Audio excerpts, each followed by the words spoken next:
So I've come across an interesting concept that, despite not being a solid, hard and fast rule, it does kind of apply. Very intriguing retrospection on the women who signed their individual places in our beloved franchise. The concept that I'm referring to is the Three Faces of Eve. Originally, it was a 1957 hard-hitting book and film that was one of the first to tackle the concept of split personality disorder. It seems pretty soft cheese content by today's standards, but back then it was pretty impacting, and the term Three Faces of Eve has since gone on to become a trope, descriptor of sorts. So what is it? Well, it's a way of describing a trio of girls, or a girl, who embody three very distinct separate character archetypes. The first being the innocent. Now in this movie, her name is Eve White. I can remember everything. Mama and Papa and Bonnie. She's naive, childlike, pure of heart, and sometimes erratic. Her second face that she kind of shifts into is known as the wife or mother. This is the calmer, wise, tender, responsible character who adopts more of a caring role. Her other identity known as Jane. Could I speak with Jane? Well, she seems like my own now. I've been around her quite a while. And third, and this is by FF pervert standards, certainly not the least, the seductress. Flirty, seductive, or generally just very confident within her own skin, and this is when she embodies Eve Black. And it's not necessarily just about being sexy, it's also about kind of a bold, flowering maiden character, a young woman coming into her own. So 3 power trio personality types, and this is a structure that has been identified in many games, many films and franchises across the board, from Princess Leia embodying them separately in each successive original Star Wars films, more anime than I can reasonably count. Even as far back as mythologies we can identify this dynamic, like Hera, Aphrodite and Artemis in the Golden Apple Trojan of War fable. You guys get it. Now let's turn our attention to Final Fantasy and insultingly shoehorn our favourite ladies into broad sweeping generic categories. But seriously, it was surprising to see that kind of from FF4 onwards, the Three Faces of Eve concept has been getting followed. Some may be looser than others, and aspects between certain characters will be fairly malleable and kind of interchanging at times. But let's dive in and check it out. So I am starting from 4 simply because I haven't played 3 and below, but I also think where 4 is kind of where the characters really sort of started coming to their own and becoming more distinct, and I feel this is pretty cut and dry. Poram is the child, literally in this case, though not to begin with. We do see Rydia owning that trait at first, but in her transformation to adulthood she's pushed out into, I think, the seductress. Not intentionally being lewd or a lustful one, but her time living among the Espers certainly gave her a body confidence, one that my boy Edge, he is a ledge, to him I pledge.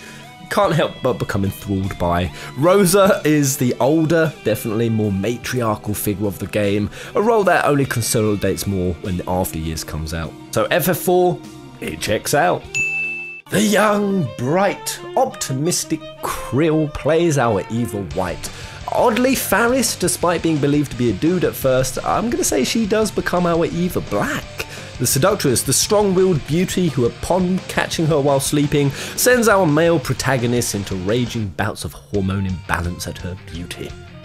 In-game, she even is represented with the element of fire, which is also associated with the seductress. As for Lena, despite being an entire year younger than Faris, I definitely got to say she is the mother. She's the diplomatic, astute, caring, and so compassionate that she even risks poisoning herself to save a Windrake. And that's a trait that the game says she got from her own mother.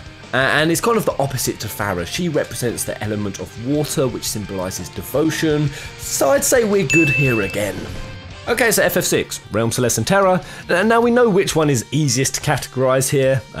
As for who is the mother or the seductress between Terra and Celeste, I'm gonna go Terra being the seductress. Again, not in a seedy way, but she's got that young, wild awakening to her physical womanhood going on, which is very enforced by the nude Esper form, bare to the Bahamut. And part of her tale is trying to figure out love, and she becomes very assertive and bold in her opinions as the game progresses. It's that coming into womanhood thing. And Celeste, while also still being very young, 18, and screams kind of more badass than she does mother, I gotta say she is rather aloof, independent, as the mother-wife trope sometimes covers. She also carries a lot of pride, wit that can be turned into deceit if needs be, and she becomes a real driving force of unity in the game, and even spends a section of it in a caring role for Sid when he's old and they're trapped on an island. So yeah, gimme that tick. Though honestly, if any of you guys disagree, let me know in the comment section below. Moving on to 7, and this is the one I've been looking forward to. So the innocent or child face of Eve. This does also include the 2 tropes known as bratty half pint and the scrappy, so Yuffie definitely proudly takes the title here. But now with Tifa and Aerith, at first glance, people would label the seductress and the wife as follows. And this was the interesting thing, but really it is the other way round. They did, for the first time, really flip the stereotypes compared to what they are physically. You know, Tifa, she was the one who made the party unite. She was the united family idealist, the supportive mother with Marlene, and she's very reserved, bordering on shy with her emotions, which is what kind of contrasts against her physical attire so much. Now place that against Aerith, the streetwise, flirt, upbeat extrovert, the maiden growing into her new powers, the princess with hidden powers, who is swept up in the embrace of excitement for her newfound freedom and zest for life. It is very interesting how they played these off, you know, and I do feel that because Aerith took on such a bold, assertive way, it did kind of smother, push Tifa into that motherly role. Now, not to say she didn't come out with her young maiden in love traits, you know, under the high wind scene, but you get what I'm saying. She was kind of moved more into that role. And I do think at times it was more because she felt obliged to, as to what she naturally would have wanted to do. There once was a girl called Selfie, with a childlike joy that was healthy. Oh fuck. Eccentric she stayed, she frolicked and played, with Booyaka a term that she made. Then heartily enters a girl so fair, she titillates stoics with the depth of her stare. She may not dress like a hoe, is quite rebellious though, murdering innocent canines from a crossbow. Alas, we come to a matron, nurturing and sweet, protective of those who something about her feet. A teacher estranged from her peers, far older than her years. Doth she, for with a bollocks to it.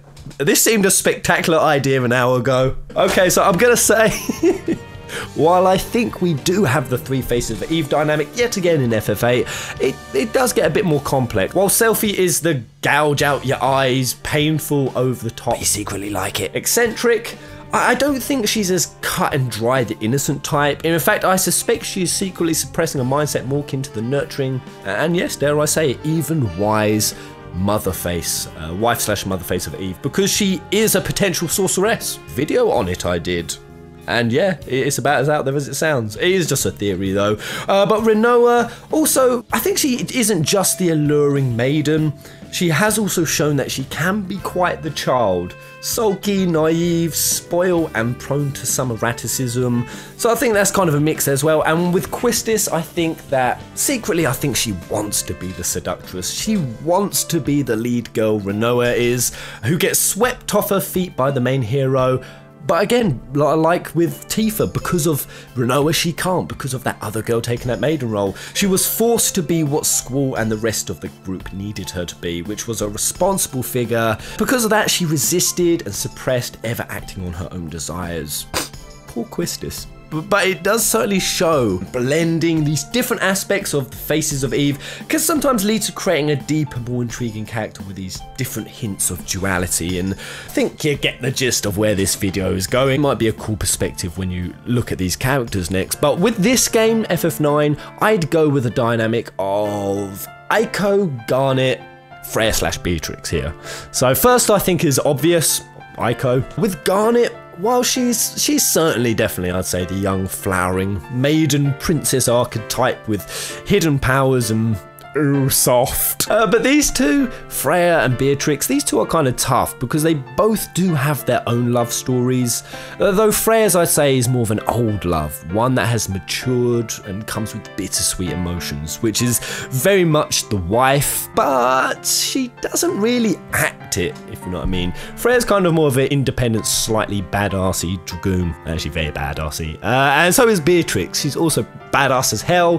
However, I think towards the end of the game, she really does fall into the protective mother role, by and large. Oh, and you thought I was going to move on before covering it. Of course, Queener, seductive maiden, baby.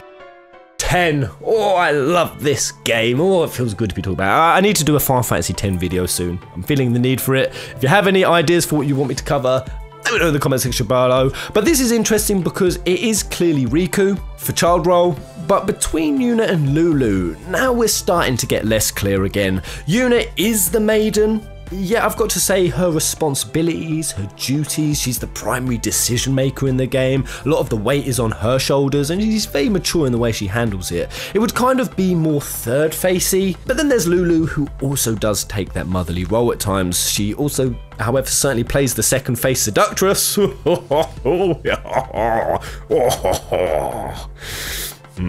So personally, I see a great deal of interchanging here. So they kind of flow down the middle line together. But 10-2 is where it kind of clears it up. Riku stays first face child, though they do kind of place her in the body of a seductress. Her personality doesn't really go with it. Yuna, though, does go full second face. Wild, adventurous, unbound by her responsibilities. And I think this was the distinct shift that ended up turning some people off Yuna, claiming that she wasn't as firm and well-rounded a character as before. And this is the thing about trilogies and sequels, because when characters really do change, what kind of bracket or lean more into one or the other, it really does reflect and people notice those changes. Lulu, she does get fully settled into the mother role, but as she wasn't really an MC in this game, along comes Pain.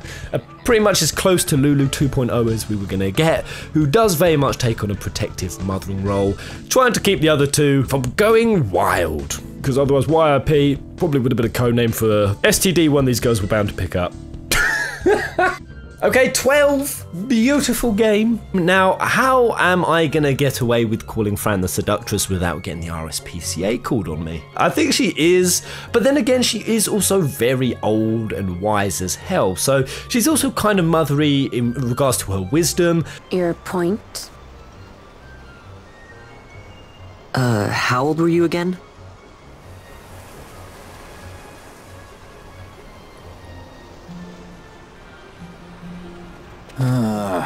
Nice fun. Penelo, on the other hand, she's also really interesting. She kind of flips from the two main extremes, that being from child, and having that really playful, childish, innocent type, then over to mother, of slum kids and having a really mothering nature for the team. But then she also kind of gets a bit maideny with Vaughn. Ash, on the other hand, Shalia, she's a hard one to place. Now, can we just make a fourth category? The stoic wench? Lightning can join that one then too. But no, admittedly, these three faces of Eve concepts, they definitely start becoming less and less obvious. You know, with the rise of voice acting in games, characters definitely became less distinctly archetypal, I feel. You know, developers started striving to give them multiple layers, and at times they do some really wacky switcheroos, but I would go with this setup for FF12. So finishing off our last two games, and with 13, you know what I've always said with these characters, that they hide a lot of their true natures below the exterior. I feel that was the whole premise of this game. With exterior, I would place them in this setup. For their interior personalities, I do this setup. Now the changes here being that Vanille acts the kid, and I think it's just that mostly, an act. But she's pretty mature when it comes to the serious stuff, and kinda gets very motherly and protective. But Sarah, on the other hand, I think she's the reverse. In stressful situations, she doesn't actually kid around like Vanille does, but in her more natural side, we did start seeing quite a silly playfulness. Actually, nah, she's meanie Miss Farron, the school teacher. Yeah, I'll just keep her there. Lightning, now I love how she acts like the mature matriarch, but am I the only one who senses she's more a maiden? Just covered under a boatload of disguise and problems. Now, I do think she wants to be fun, carefree, outgoing. dare I say, even a fashionista. Just to bring that Louis Vuitton ad back into your memory there, she snipped out her playful traits because of her circumstances and her need to protect Sarah when her parents left. And that's why I think Lightning, I think she transitions across all three faces at certain points. You know, Lumina is her inner child face of Eve, the Eve White. And I think that if she'd have still had those traits, it would have balanced her out to her truer nature. And finally, Final Fantasy 15. I think Square Enix, they roughly had the basis of the three faces in this game as well. So Iris on Child, hell yeah. Cindy and Aranea on the Seductress, and Luna Gentiana on the Mother. That's what I'd go for. Now, the Gentiana is a definite. The anime Brotherhood showed that off perfectly. But with Luna, she's the... Luna, I have a lot of feelings on this. She was a very serious, mature lady who was more enslaved to her duty than her playful whims pretty much the entire game. And I actually think this kinda explains why some, and I'll admit myself a bit included, were dissatisfied with how they showed off Luna's story. I think I am speaking for pretty much everyone when I say we wanted to see more of her second face. We wanted to see more Eve Black. We wanted to see the young woman and not just the Oracle. We wanted to see her natural quirks, her mannerisms, her personality, how she'd act binge watching 12 episodes of One Punch Man instead of doing his tax returns. Fucking projection. You know, the raw side of Luna, the one in love, instead of just the rehearsed Luna, the very well rehearsed Oracle. And that's why we needed to see that side. That's why Noctis and Luna needed a dating scene, so that we could have seen Noctis draw out this whole other side to Luna Freya, because that's how we as an audience would have seen what made this couple special. But alas, they didn't show it, so I feel like Luna was just kind of condemned to being a Jane. And there we go. There we go, the three core dynamics of womanhood getting represented in some way or another across the series. It is the ultimate Triforce, the triangle of fan-servicing appeasement that does, I have to admit, play very well. You know, I don't know if Square are consciously aware that this is the trident of femininity that they are seeking to add into all of their games. You know, do they intentionally in their minds set out to create this dynamic, you know, this try-harding trifecta of triple-layered lady trifles being trimly trioed in a triad of tricky trials is trippy, but true. Yes, I spent 10 minutes scripting that bit, by the way.